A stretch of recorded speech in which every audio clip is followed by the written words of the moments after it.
Time कम है, time ज़्यादा है, स्टडी अच्छे से नहीं किया, सिलेबस बहुत ज़्यादा होता है, आई एम एवरेज स्टूडेंट, ऐसा कुछ भी नहीं होता है। आपको सिर्फ करने की ज़रूरत है और अपने माइंड को आप कैसे सोचते हो, इसके ऊपर बेस्ड होता है। आप एग्ज़ाम को वहीं क्रैक कर देते हो जैसा आप उसको लेते हो।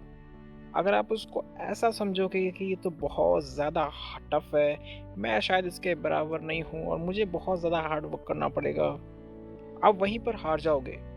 और एक दूसरा बंदा जो शायद बहुत कम अच्छा हो, लेकिन वो लड़ता है, एंड तक लड़ता है और पूरी मेहनत करता है, सब कुछ सही करता है।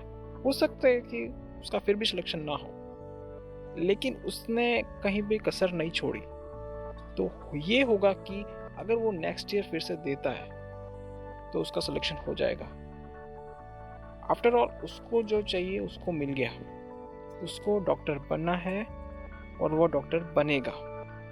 और आप जो कि ये सोचते रह जाते हो कि आई एम नॉट इनफ, वो शायद अपने बच्चों को डॉक्टर बनाने के सपने ही देखेंगे। आपको यही सोचना चाहिए, everything is possible for me. I know कि टाइम बहुत कम है। अब आप कुछ भी करो या फिर अभी आपने कुछ ना पढ़ा हो तो सब जने आपको यही बोलेंगे कि बहुत ज़्यादा टफ है, ऑलमोस्ट लाइक इम्पॉसिबल। और देखने से यही लगता है कि ये इम्पॉसिबल है। लेकिन फिर सोचो यार, क्या यहीं पर हार जाओगे तो अपने सपने को पूरे कर पाओगे? क्या आज अगर तुम हार गए तो कल क्या खुद के बारे में कुछ कह पाओगे कि यार मेरे पास वो टाइम था, मैं भी कर सकता था? बट कल ये सोचने से अच्छा है कि आज वो कर दो, क्योंकि आपके पास टाइम है, ये टाइम आपका है। कल पता नहीं क्या हो, आपको कुछ पता नहीं है। कल आप जो आपसे काफ़ी आगे हैं, क्या पता वो आपसे पीछे हो जाए। आज आप बहुत नीचे हो अपनी प्रिपरेशन पर, क्या पता आपके एफर्ट्स से, आपकी हार्ड वर्क से, आपकी इंटेंशन, आपके सब कुछ जो आप करते हो अपनी स्टडी में, आपकी प्रिपरेशन में, क्या पता वो सब कुछ सही डायरेक्शन में जाए, आपका मोमेंटम इंक्रीज़ होता जाए और एंड में आपका भी सिलेक्शन हो जाए और आपको एक कॉलेज में एडमिशन मिले जिससे कि आप डॉक्टर बन सकें। और ये पॉसिबल हो सकता है जभी आप कुछ करोगे, और इस बजाय इसके कि आप ये सोचते रह जाओगे कि आपका सिलेक्शन कैसे होगा, हाउ टू सॉल्व क्वेश्चंस। ये आपको सॉल्व करना पड़ेगा। आपको इस टाइम के अंदर खुद को लड़ना पड़ेगा, किताबों को निकालना पड़ेगा, एनसीईआरटी को याद करना पड़ेगा, तभी आपका सिलेक्शन हो पाएगा। अब देखिए, काफ़ी स्टूडेंट ऐसा सोच लेते हैं कि मैंने अभी तक कुछ नहीं किया, मैं बहुत वीक भी हूँ, मैंने 11th अच्छा नहीं गया, मेरा 12th अच्छा नहीं गया, मुझे स्टडी इतना करता हूँ तो मैं बोर हो जाता हूँ और मैं काफ़ी लंबे टाइम तक बैठ नहीं पाता। काफ़ी जने सोचते हैं, लेकिन इससे क्या होगा? इससे आपका सिलेक्शन तो नहीं होगा। सिलेक्शन तो तभी होगा जब आप पढ़ोगे, और पढ़ना पड़ेगा।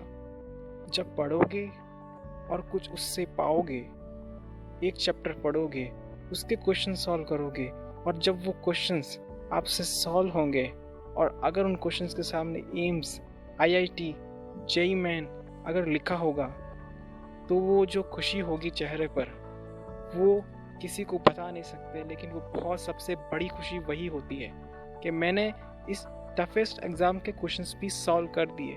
और जब आप उन क्वेश्चंस को सॉल्व करते हो, वो जो स्माइल होती है वो मोमेंटम बन के हमारे पास आती है और हमारे साथ रहती है। और वो जैसे जितने मोमेंटम हमारे पास इकट्ठे होते जाएंगे, यही हमारी इनर पावर है, यही हमारा सेल्फ कॉन्फिडेंस बनता है। और यही सब करके हमें एक नीट जैसे एग्ज़ाम को, जो कि इतना कंपटीशन वाला एग्ज़ाम है, उसको क्रैक करने में हेल्प करते हैं। और एक दिन आप डॉक्टर बन जाओगे, आपको पता भी नहीं चलेगा। लेकिन अगर आप सोचते रह गए तो आप सिर्फ सोचते रह जाओगे। अपने अंदर से चिल्ला कर बोलो कि मैं कर सकता हूँ, I can do it, it is possible for me. और उसके बाद आप इतना हार्ड वर्क करो, ऐसा मेहनत करो यार, आपको रात को 12 बजे के बाद में भी पढ़ना पड़े तो पढ़ो, एक्स्ट्रा टाइम देना पड़े तो दो, किसी को अगर अवॉइड करना पड़े तो करो, वो आपकी फैमिली भी क्यों ना हो। लेकिन मुझे सिलेक्शन ही चाहिए, चाहिए तो चाहिए। 4 मंथ को मैं 4 साल की प्रिपरेशन के बराबर बना दूंगा।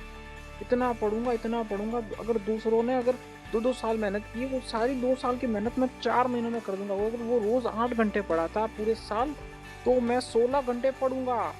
इम्पॉसिबल लगता है सुनने में, लेकिन इसको पॉसिबल बनाऊंगा। और जब बना दूंगा तो लोग मेरा एग्जाम्पल देंगे कि उसने 16 घंटे पढ़ा था, तू भी पढ़ सकता है। आज आप चाहे निराश हो, आपको लगता है कि मेरा सिलेक्शन नहीं हो सकता, लेकिन कौन जानता है कि आपके इतने बड़े हार्ड वर्क के बाद आप शायद आज से 5 महीने, 4 महीने, 6 महीने बाद आप एम्स में हो, आप किसी टॉप कॉलेज में हो सकते हो, या फिर आप किसी भी एमबीबीएस गवर्नमेंट कॉलेज में हो सकते हो। फर्क नहीं पड़ता कि आप कहाँ से एमबीबीएस करते हो, बस आपको एमबीबीएस करना चाहिए। उसके बाद में पीजी के लिए देखा जाएगा, बट पहले मुझे सिर्फ एमबीबीएस का एडमिशन चाहिए तो चाहिए, इसी साल लूँगा। ये मेरी ज़िद है, मैं बहुत ज़िद्दी हूँ और मैं लेकर ही रहूँगा। ये एटीट्यूड होना चाहिए। अगर ये एटीट्यूड है तो आपका सिलेक्शन 200% क्या 300% कितने भी परसेंटेज हो, बट आपका सिलेक्शन ज़रूर होगा। ये गारंटी है, और ये अपने मन के अंदर बैठा लो कि आपका सिलेक्शन ज़रूर होगा। कभी मत सोचो कि आपका सिलेक्शन नहीं होगा। Everything is possible for me again. कभी कभी लगता है कि सब कुछ छोड़ दूँ, उस टाइम एक ही चीज़ याद रखो कि यार इतना तक मेहनत कर लिया, इतना हार्डवर्क कर लिया, यहाँ तक तो पहुँच गए यार, इतना तो देख लूँ कि उस वाइट कोट में कैसा लगूंगा स्टेथोस्कोप पहनकर, उस मेडिकल कॉलेज में कैसा लगूंगा, लोगों की ये बोल कि आप एक डॉक्टर हैं। ये सुनकर ही मेरे जो कान हैं वो एकदम से मोटिवेशन से भर जाते हैं, और मेरी मेहनत रंग लाती है।